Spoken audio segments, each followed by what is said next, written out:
гісторыя яўрэйскага насельніцтва пачынаецца ў 16 стагоддзі, амаль адначасова з утварэннем мястэчка Лунна, куды іх запрасілі для развіцця рамяства і гандлю.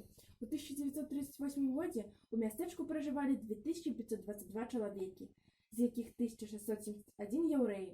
З прыходам немцаў у Лунна жыццё яўрэяў крута змянілася.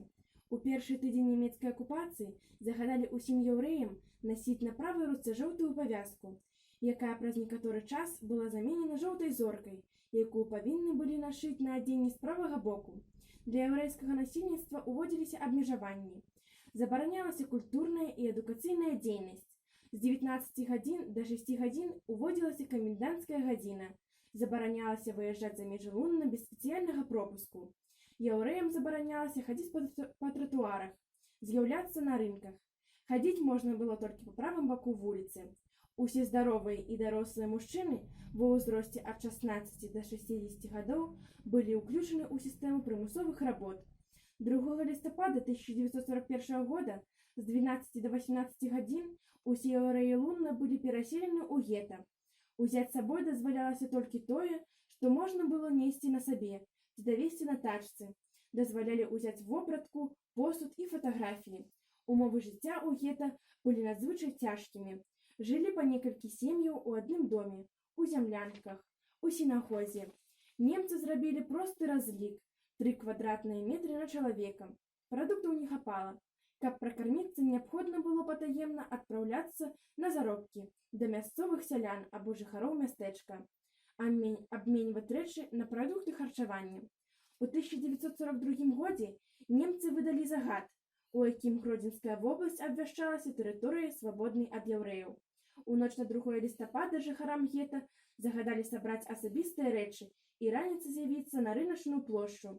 Узяць дазвалялася толькі невялікія клуначкі з рэчамі, але многія яўрэі ўзялі з сабой трохі мукі і цукру.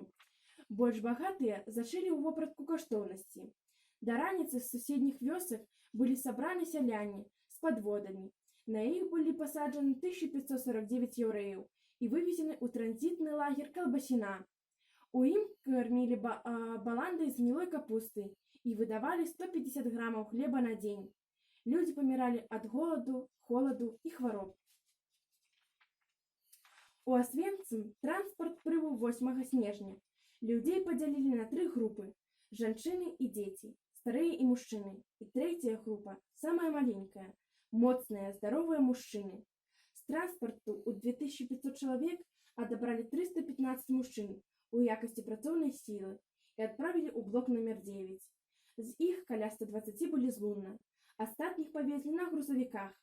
Тых, хто быў вывезены на грузавіках, прымусілі распрануцца і, даўшы па кавалачку мыла, запусцілі ў пераабсталяваную сялянскага дома лазню, у рэчаіснасці ж у імправізаваную газоўню, дзе яны былі атручаны газам.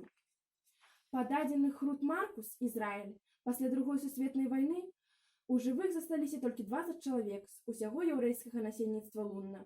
Доўгі час наш музей падтрымліваў сувязі з Элізерам Айзеншмітам, які пасля вайны жыў у Ізраілі. У 2014 годзе Элізера Айзеншміта не стала. На сённяшні дзень у Лунна аб яўрэях напамінаюць толькі старыя дамы ў цэнтры былога мястэчка і яўрэйскія могілкі на яго ўскраінах.